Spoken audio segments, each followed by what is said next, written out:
نحمدہ و نصلی و نسلم علی رسول الکریم اما بعد فاعوذ باللہ من الشیطان الرجیم بسم اللہ الرحمن الرحیم انما یرید اللہ لیذہب عنکم الرجس اہل البیت ویطہرکم تطہیرا صدق اللہ مولانا العظیم وصدق رسولہ النبی الامین الکریم ونحن علی ذالک من الشاہدین والشاکرین والحمد للہ رب العالمین۔ سبھی حضرات سرکار دو عالم صلی اللہ علیہ وآلہ وسلم کی بارگاہ میں ہدیت السلام پیش کریں۔ الصلاۃ والسلام علیک یا رسول اللہ، الصلاۃ یا نبی اللہ، الصلاۃ والسلام علیک یا حبیب اللہ وعلی آلک و صحابک یا رحمت للعالمین۔ حضرات گرامی، اتفاق سے گزشتہ 11ویں شی پر میں لندن میں تھا، لیکن اتوار کے دن جس دن 11ویں شی کا شام کو پروگرام تھا، مجھے پاکستان سے اطلاع ہے کہ میری بڑی ہمشیرہ ان کا انتقال ہو گیا، تو میں پھر چلا گیا تھا اور ساتھیوں سے کہہ گیا تھا کہ قبلہ شاہ صاحب کی خدمت میں عرض کر دینا کہ میری مجبوری اس لیے میں جا رہا ہوں۔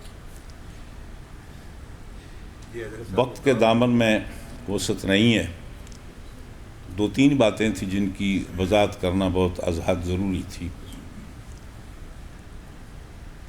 گزشتہ دنوں میں ایک بریڈ فورڈ کے مفتی صاحب، وہ مفتی کی یا کلمے کی نہیں نسبت کی ہے،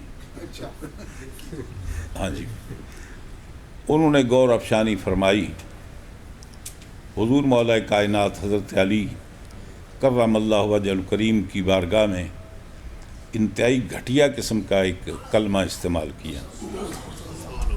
ہماری بدقسمتی یہ ہے کہ تمام انبیاء کرام ہمارے ایمان کے اجزاء ہیں، یقیناً نبیوں کے درمیان فرق مراتب ہے۔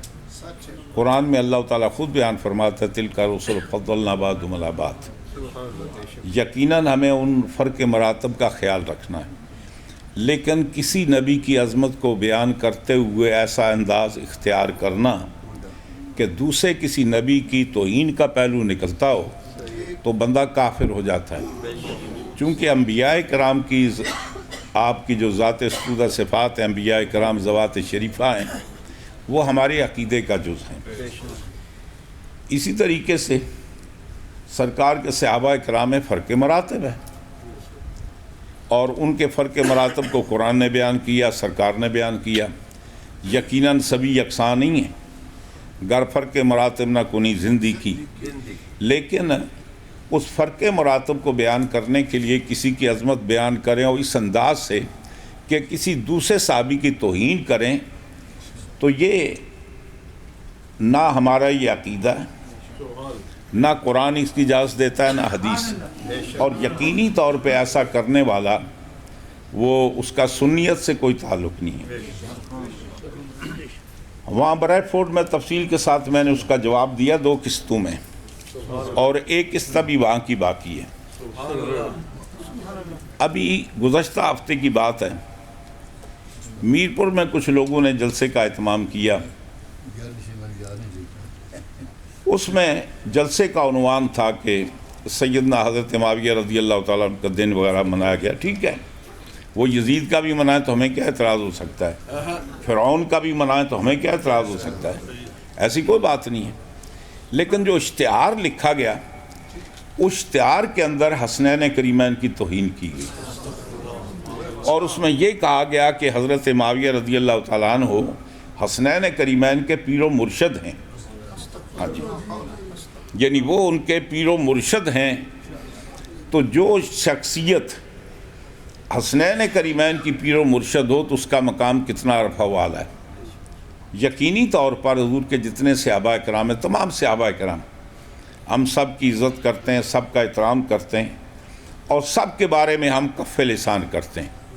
اگر ہم اچھی بات نہیں کر سکتے تو کم از اس کا التزام کرتے ہیں کہ کسی کے بارے میں توہین آمیز کلمہ نہ کہیں، ہلکی بات نہ کریں۔ بات ایک میں آپ کو سمجھانا چاہتا ہوں، سیدنا حضرت ابوبکر صدیق رضی اللہ تعالیٰ عنہ خلیفہ راشد ہیں نا، میں آپ سے پوچھ رہا ہوں، کیا قرآن نے کہیں ان کو خلیفہ راشد کہا ہے یا سرکار نے کہا ہے؟ تو پھر آپ کیسے کہتے ہیں خلیفہ راشد ہیں؟ حضرت عمر فاروق خلیفہ راشد ہیں یا نہیں؟ حضرت عثمان غنی خلیفہ راشد ہیں یا نہیں؟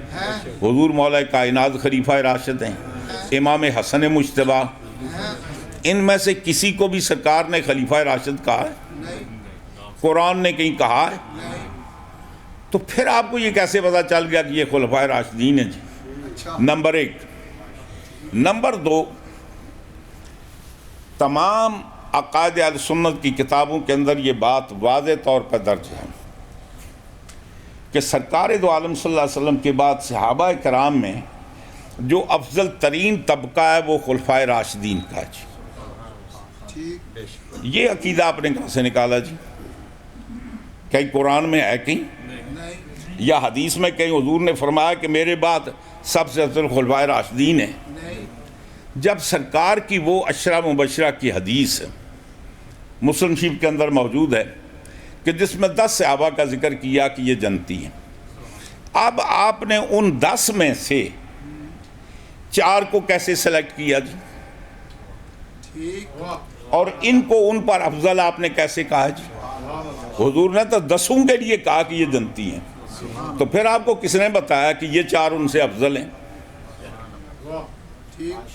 میں بتاتا ہوں، یقیناً یہ خلفاء راشدین ہیں اور اپنے ماں سوا سے یقیناً افضل ہیں، لیکن یہ خلیفہ راشد بنے کیسے؟ اصل قصہ اور ہے کہ سرکار کی حدیث ہے جس کے راوی حضرت سفینہ رضی اللہ تعالیٰ عنہ ہے۔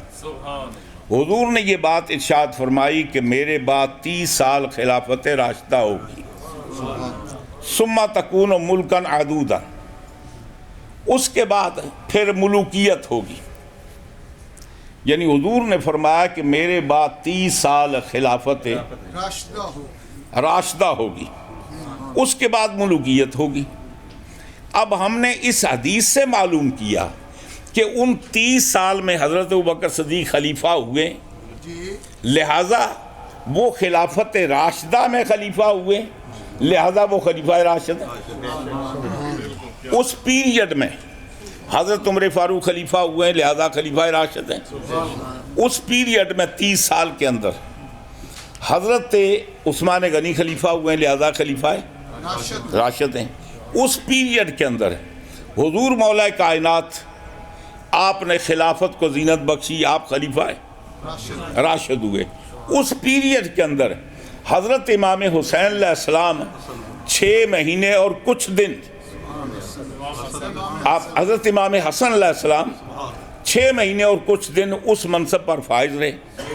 تو ہمیں اس پیریڈ نے بتایا کہ اس 30 سال کے عرصے میں جو خلیفہ ہو وہ خلیفہ راشد ہے، اور وہاں سے ہم نے یہ عقیدہ بنایا کہ بے شک عشرہ مبشرہ 10 ہیں، لیکن حضرت عبد الرحمن ابن عوف کو حضور کی جانشینی کا شرف حاصل نہیں ہوا، حضرت طلحہ کو، حضرت زبیر کو، حضرت سعد بن وقاص کو، حضرت ابو عبیدہ بن جراح کو، حضرت سعد بن وقاص کو، حضرت سعید بن زید کو، یہ جو باقی بچتے ہیں نا 6، ان کو سرکار کی جانشینی کا شرف حاصل نہیں ہوا، لہٰذا ان 4 کو ہوا۔ جانشینی کی وجہ سے ان 4 کا مرتبہ ان باقی 6 سے افضل ہے۔ یہ افضل کیوں ہوئے جی؟ اس لیے کہ خلافت راشدہ اس مدت میں آپ خلیفہ بنے، حضرت امام حسن کس دور میں تھے؟ تو پھر میاں جی ڈنڈی کیوں مارتے ہو؟ پھر یہ کہو نا کہ حضور کے بعد 5 خلفاء راشدین باقی ماندہ سے افضل ہیں، 4 پر تو افضل رہ گئے، امام حسن کا دور آتا ہے تو ڈنڈی مارتے ہو۔ اگر خلافت راشدہ ثابت ہے، وہ ثابت ہیں، تو یقیناً امام حسن بھی خلیفہ راشد ہیں۔ اگر خلفاء راشدین کی افضلیت ثابت ہے تو یقیناً حضرت امام حسن کے خلاف ان کی بھی افضلیت ثابت ہے، وہاں ڈنڈے مارنے کی ضرورت کیا ہے؟ نمبر اور 10 کے بارے میں سرکار نے یہ بشارت دی نا، ابو بکر فی الجنہ، ہیں جی، عمر فی الجنہ، عثمان فی الجنہ، علی فی الجنہ، طلحہ فی الجنہ، زبیر فی الجنہ، عبد الرحمن ابن عوف فی الجنہ، سعد ابن وقاص فی الجنہ، ابو عبیدہ ابن جراح فی الجنہ، حضرت سعید بن زید فی الجنہ، ان سب کو جنتی کہا نا۔ امام حسن کے بارے میں سرکار فرماتے ہیں الحسن والحسین سیدہ شباب اہل الجنہ۔ اب میں آپ کو بتاتا ہوں حاکم اور محکوم کبھی برابر ہوئے؟ وہ جن کی افضلیت میں تم شک کرتے ہو جنتی نہیں، وہ تو ان کے حاکم ہیں، جنتیوں کے سردار ہیں۔ جو حاکم محکوم میں فرق ہوتا ہے،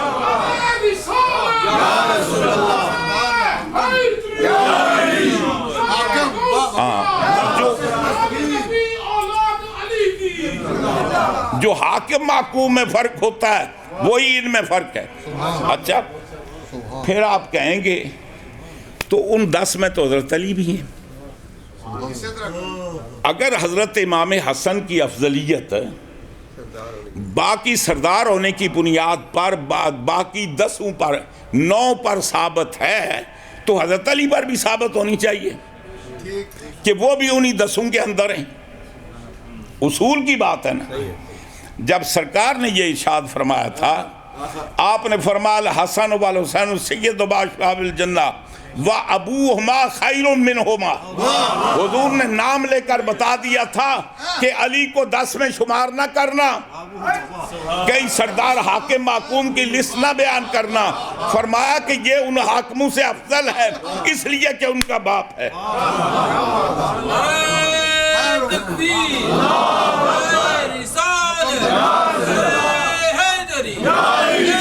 حضرت علی کی تخصیص سرکار نے فرما دی نا۔ اب یہاں آگے چلتے ہیں۔ یہ کہتے ہیں کہ حضرت امام حسن مجتبیٰ نے حضرت معاویہ رضی اللہ تعالیٰ عنہ کی بیعت کر لی تھی۔ میں آپ کو سمجھاتا ہوں بیعت کیسے کی تھی، بیعت کے اسباب کیا تھے۔ میں آپ سے ایک بات پوچھتا ہوں، جب حضور مولا کائنات جنگ صفین میں تشریف لے گئے، شامیوں کو شکست کے قریب معاملہ پہنچ گیا، گھوڑے منگا لیے گئے فرار ہونے کے لیے، اشتر خیموں کے قریب پہنچ گیا، ادھر حضور مولا کائنات کی جماعت میں سے ایک جماعت اٹھی، انہوں نے کہا کہ انہوں نے قرآن نیزو پر اٹھائیں، وہ قرآن کا فیصلہ چاہتے ہیں، جو قرآن نیزو پر اٹھائے ہم اس کے خلاف تلوار نہیں اٹھاتے۔ حضور مولا کائنات فرماتے ہیں میں ان کو بچپن سے جانتا ہوں، یہ جتنے قرآن والے ہیں نا میرا بچپنا ان کے ساتھ گزرا، میں بچپن سے جانتا ہوں، یہ فریب ہے، تم جنگ بند نہ کرو۔ لیکن پھر کیا ہوا؟ اب جب جنگ لڑنے والے ہی سارے کافیے تو حضرت علی کیا کرتے جی؟ حضرت علی نے خوشی سے تحکیم قبول کی یا مجبور ہو کر؟ تاریخ پڑھے نا، آپ کی رائے تو قبول کرنے کی نہیں تھی، آپ نے جو حکمین کا معاملہ قبول کیا خوشی سے کیا مجبور ہو کر کیا؟ جب مجبور ہو کر کیا تو اس فعل کے فاعل علی نہیں ہے کوئی اور ہے۔ یہ بات ذہن میں رکھیے۔ ایک اور بتاتا ہوں، حضور مولا کائنات شہید ہو گئے، حضرت امام حسن مجتبیٰ، حضور مولا کائنات کا پروگرام تھا کہ ان خارجیوں سے فارغ ہو کر پھر ہم دو ہاتھ کرتے ہیں شامیوں سے، لیکن زندگی نے وفا نہ کی، خارجیوں کے ہاتھوں آپ نے جام شہادت نوش فرمایا، وہ آپ کا ادھورا کام امام حسن نے پورا کیا۔ حضرت امام حسن کوفے سے باقاعدہ تیاری کر کے، وہ فوج کی تعداد 60,000 تھی یا 1,20,000 تھی، جو بھی تھی، جنگ کے ارادے سے حضرت امام حسن مجتبیٰ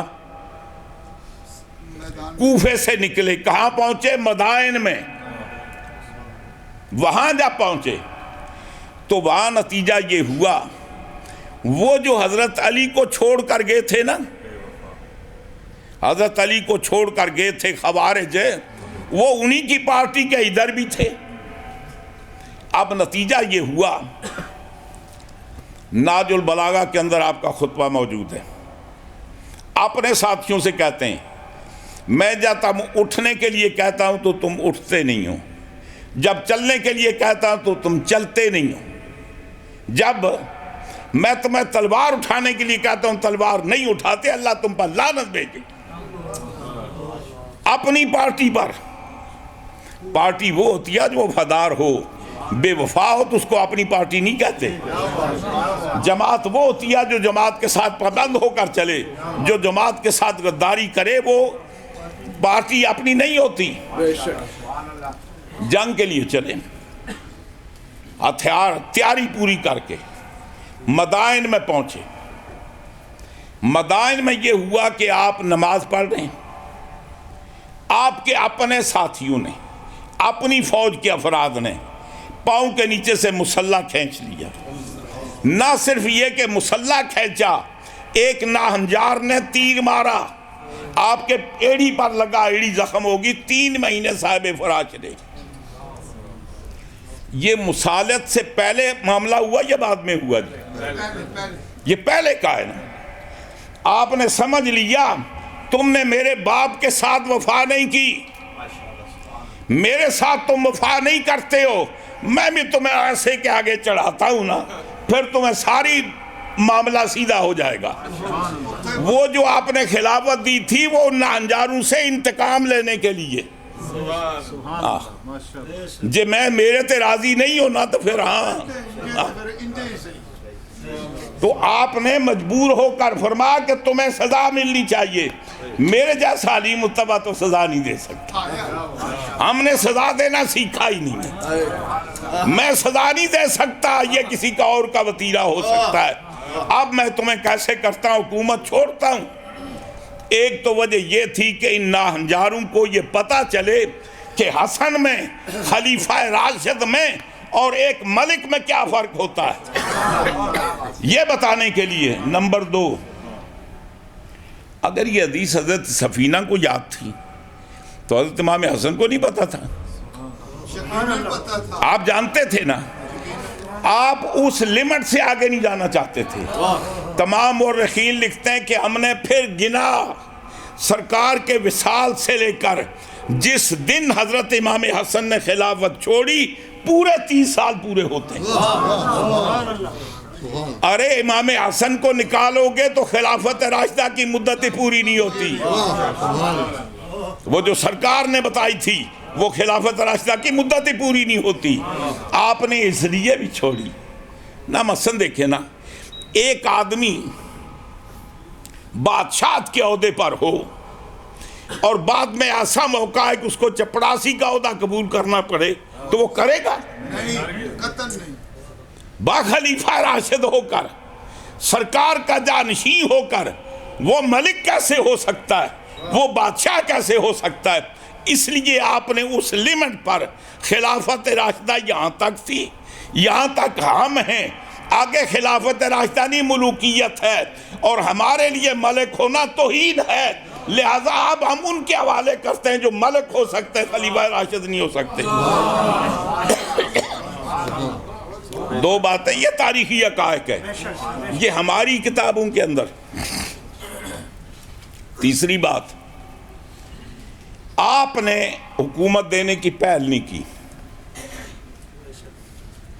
دوسری طرف سے کرتاس ابیض آیا, 3 بندے آئے, سفید کاغذ لے کر آئے, جو آپ شرائط لکھیں مجھے منظور ہے, لیکن مہربانی کریں یہ اب آپ تو آپ خلیفہ راشد ہیں نا, تو وہ آپ کی خلافت راشدہ تو ختم ہو گئی ہے, اب ہمیں بھی تھوڑا ٹائم لگانے دیں, تو مہربانی فرمائیں جو شرائط چاہیں ان شرائط پر حکومت میرے حوالے کر دیں.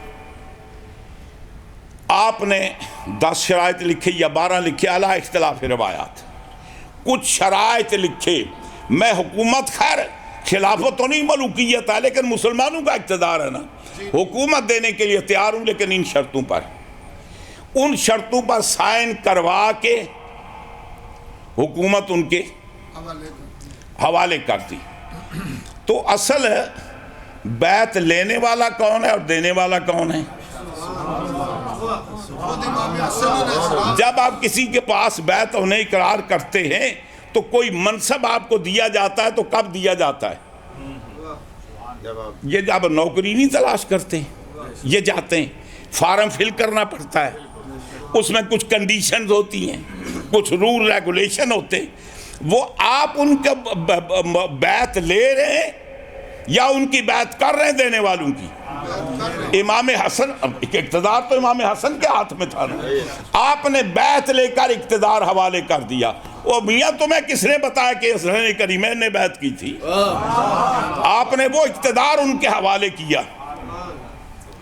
اور اگر اقتدار حوالے کرنا ووٹ دینے کا نام بیعت ہے تو پھر جناب پھر میں بتاتا ہوں، پھر ہمت کرو۔ امام عالی مقام شہید ہو گئے، حضرت عبداللہ بن عمر نے یزید کی بیعت کی، عبداللہ بن عباس نے کی، محمد بن حنفیہ نے کی، عبداللہ بن جعفر نے کی، جتنے صحابہ کرام تھے سب نے بیعت کر لی۔ تو پھر یزید سارے صحابہ کا مرشد ہوا نا۔ اگر بیعت کرنے کا معنی یہ پیر بننا ہے تو پھر جس نے یزید کی بیعت کی پھر یزید کیا ہوا؟ پھر یزید پیرو مرشد ہوا۔ ہم ایسے پیرو مرشد پر لعنت بھیجتے ہیں۔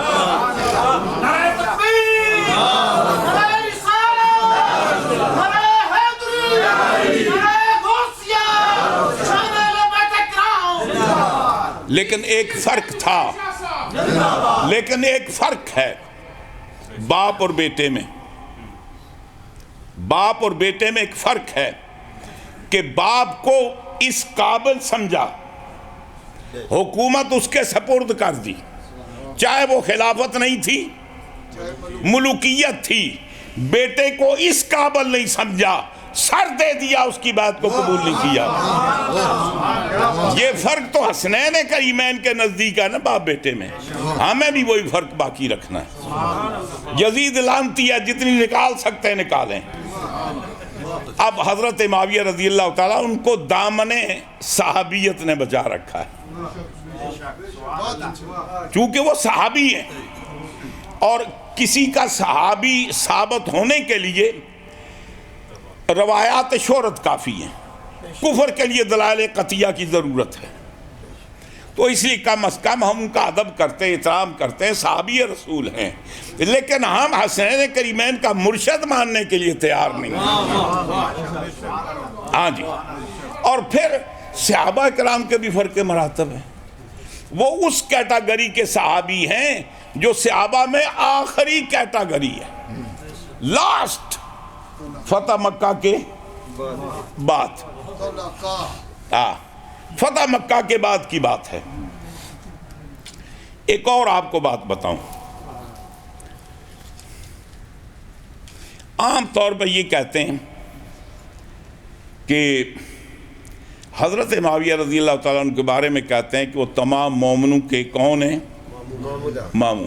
انہوں نے مامون نہ، اگر وہ ماموں ہیں تو پھر یزید کیا ہوا؟ ماموں زاد پائی ہے نا، ہاں ماموں ہیں، خال المومنین ہیں، مومنوں کے خالو ہیں۔ اچھا، ایک بات کاتب وحی ہیں، یہ دو باتیں نا۔ سرکار دو عالم صلی اللہ علیہ وسلم نے جب حضور کا وصال ہوا تو آپ کے حرم میں 9 بیویاں تھیں، 2 کا انتقال یا 3 کا حضور کی زندگی میں ہوا۔ ٹوٹل جو حضور نے شادیاں فرمائی، بعض نے 11 لکھی، بعض نے 13 لکھی، ہم 11 ہی کر لیتے ہیں۔ وہ سرکار کی ازواج مطہرات ہیں۔ تو پھر کبھی آپ نے کسی ملا کو دیکھا کہ محمد ابن ابوبکر کو کہا ہو یہ مومنوں کا ماموں ہے؟ کبھی عبد الرحمن ابوبکر کو کہا کہ یہ مومنوں کے ماموں ہیں؟ وہ کسی کو نہ کو، عبداللہ ابن عمر کو تو کہہ دیا ہوتا۔ ہاں، جلیل القدر صحابی ہیں، عبداللہ ابن عمر کو نہیں کہا کہ مومنوں کے ماموں ہیں۔ تو پھر ماموں کا رشتہ تو پتہ نہیں کہاں پہنچے گا۔ وہ سرکار نے شادیاں کی نا، وہ پھر معلوم کرو کیا کیا خاندان ہے، تو پھر تمہارے تو بڑے بڑے ماموں نکلیں گے۔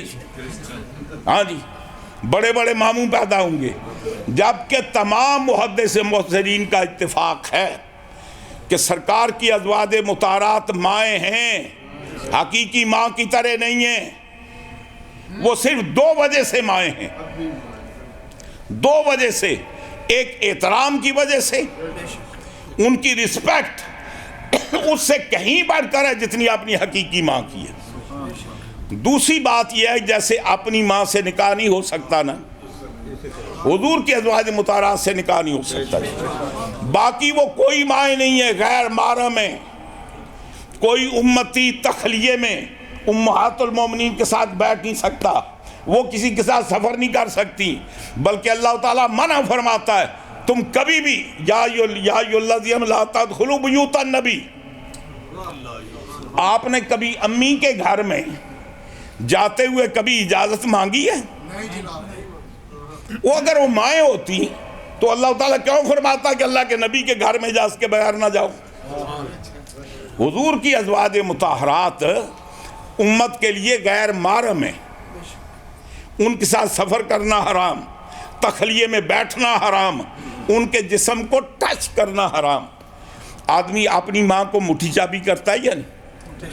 بیمار ہو اٹھاتا بھی ہے، واش روم میں بھی لے جاتا ہے، نیچے اٹھا کر چارپائی پر بھی لٹاتا ہے، کیا یہ حق حاصل ہے ازواج مطہرات کے لیے؟ تو جب یہ نہیں، ان سے کوئی رشتہ نہیں بنتا، اور اگر یہ رشتہ ماموں کا بنے تو جو ان کے والد پھر نانا ہوئے نا، پھر نہ جانے کس کس خاندان کے آپ کے نان کے بنتے ہیں، پھر نان کے ہوئے نا، پھر ان کے جو والد ہیں وہ آپ کے نانا ہوئے نا، تو پھر کس کس رشتے سے آپ بنائیں گے؟ پہلی بات یہ ہے کہ یہ بات غلط ہے۔ دوسری بات، حضرت شیخ محقق شاہ عبدالحق محدث دہلوی رحمۃ اللہ علیہ شرح صفر السعادہ کے اندر، باقی کتابوں کے اندر لکھتے ہیں کہ حضرت معاویہ رضی اللہ تعالیٰ عنہ حضور کے خطوط کے کاتب تھے، وحی کے کاتب نہیں تھے، اور تمام ہمارے عقائد کی مستند کتابوں میں آپ کاتب وحی نہیں ہیں۔ پتہ ہے کاتب وحی میں اور خطوط کے کاتب میں کیا فرق ہے؟ کاتب وحی ہوتا ہے جو اللہ کا کلام نقل کرے، اور کاتب خطوط وہ ہوتا ہے جو نبی کے کلام کو نقل کرے۔ جتنا اللہ اور نبی میں فرق ہے نا، اتنا ہی کاتب وحی اور کاتب مکتوبات میں فرق ہے۔ اللہ کے کلام کو لکھنے کا معنی اور ہے، ہاں کلام الہی، تو اس طریقے سے ڈانڈے ملا کر یہ رشتے وغیرہ ملانا اور اس طرح کی بات کرنا۔ اور ایک اور بات بھی آپ اس میں یہ ذہن میں رکھیں، یہ جو اس باب کے اندر ہم یہ جو باتیں کرتے ہیں کہ حسنین کریمین وہ ہیں کہ جو سرکار دو عالم صلی اللہ علیہ وسلم کا خون ہے، حضرت امام حسن سرکار کا خون ہے، اور اگر اور کوئی بات نہیں تمہیں پسند ہے تو کم از کم میں بھی بریلوی ہوں بحمد تعالیٰ، اور بڑا پکا بریلوی ہوں جناب، اور مجھے بریلوی ہونے پر فخر بھی ہے اور ناز بھی ہے۔ حضور سیدی اعلیٰ حضرت امام احمد رضا فاضل بقدس سر العزیز میرے پیر و مرشد بھی ہیں، میرے استاد بھی ہیں، کسی مسئلے میں اختلاف کرنا یہ کوئی توہین کی بات نہیں ہے۔ جبکہ امام صاحب کے اپنے شاگرد، آپ فقہ کتابیں پڑھیں نا، لکھا ہوتا ہے امام صاحب یہ کہتے ہیں امام ابو یوسف کی رائے یہ ہے، امام محمد کی رائے یہ ہے، امام حسن بن زیاد کی رائے یہ ہے، امام ظفر کی رائے یہ ہے۔ تو ان سے بڑھ کر امام صاحب سے محبت کرنے والا کون ہے؟ رائے میں اختلاف ہونا اور بات ہے۔ تو میں یہ عرض کرنا چاہتا ہوں، بعض آدمی کی جو رضویت کا بھوت سوار ہے نا، ان کی بات کرنا چاہتا ہوں۔ اعلیٰ فرماتے ہیں خون خیر الرسول سے ہے جن کا خمیر، خون خیر الرسول سے ہے جن کا خمیر، خمیر سمجھتے ہیں؟ جن کے خون سے بنے ہیں، فرماتے ہیں ان کی بے لوث تینت پہ لاکھوں سلام۔ یہ ایک تو تین کے معنی مٹی کے بھی ہوتے ہیں جی، لیکن یہاں تینت کے معنی وہ نہیں ہے جیسے کوئی آدمی ہو نا تو اس کو کوئی بڑا بد تینت ہے، کیا مطلب؟ بڑا بد اصل ہے، اس کی اصل اچھی نہیں ہے۔ اور لوث کے معنی کبھی یہ بھی ہوتے ہیں نا، لالچی نہیں ہے، اس کا مطلب یہ ہے کہ کسی طرح کی ملاوٹ نہیں ہے۔ فرماتے ان کی بے لوث تینت پہ لاکھوں سلام، وہ ان کی اصل ہے کہ جس کے اندر کوئی آگے پیچھے کی ملاوٹ نہیں ہے، خالصتاً یہ وہ سرکار حسنین کریمین کی اصل، وہ مصطفیٰ صلی اللہ علیہ وسلم ہے۔ جس کی اصل مصطفیٰ ہو اس کے ساتھ کوئی نہیں مل سکتا کہ جس کی اصل مصطفیٰ نہ ہو۔ تو اللہ اپنے حبیب کے صدقے، مجھے اور بھی 2-4 باتیں عرض کرنی تھی، پھر کبھی نیکسٹ موقع ملا اور یاد رہا تو عرض کریں گے۔ آج کم از کم اتنی بات آپ سمجھ گئے کہ خلیفہ راشد کس کو کہتے ہیں، خلافت راشدہ افضلیت کی وجہ کیا ہے، وہ بھی کہہ سکتے ہیں۔ اور یہ جو ہمارے ڈنڈی مارتے ہیں نا کہ حضرت امام حسن مجتبیٰ بھی تو خلیفہ راشد ہے نا جی۔ اور ایک اور آپ کو فرق بتاؤں،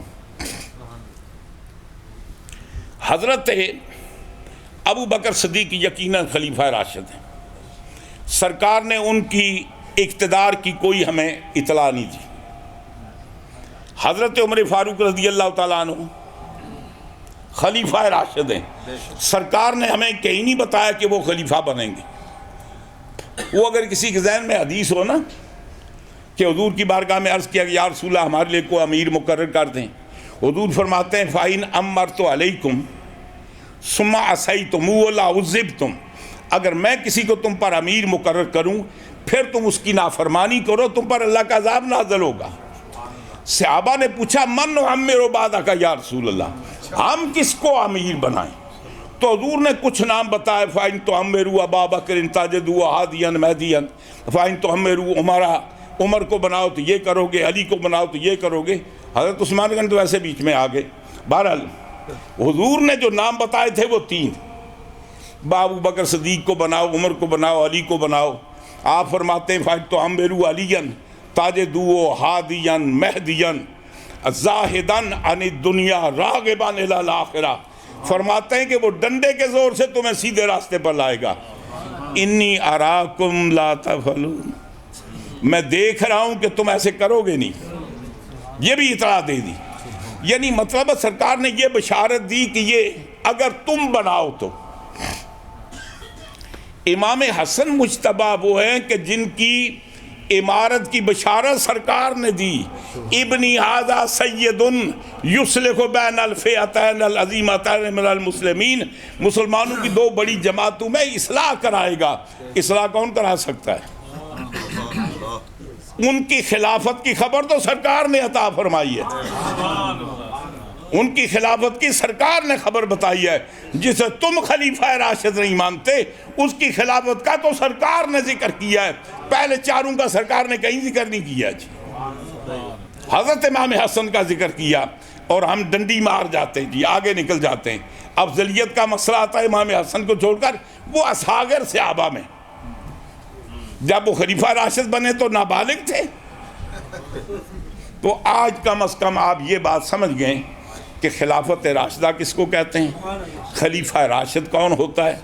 اللہ اپنے حبیب کے صدقے فضل و کرم فرمائے۔ یہ انتہائی توہین آمیز بات ہے کسی ایک کی فضیلت کو بیان کرتے ہوئے دوسرے کے آدمی توہین کرے، اللہ تعالیٰ میں اس سے بچائے۔ واخر الحمدللہ رب العالمین، 10 دیا رہا ہوں گے۔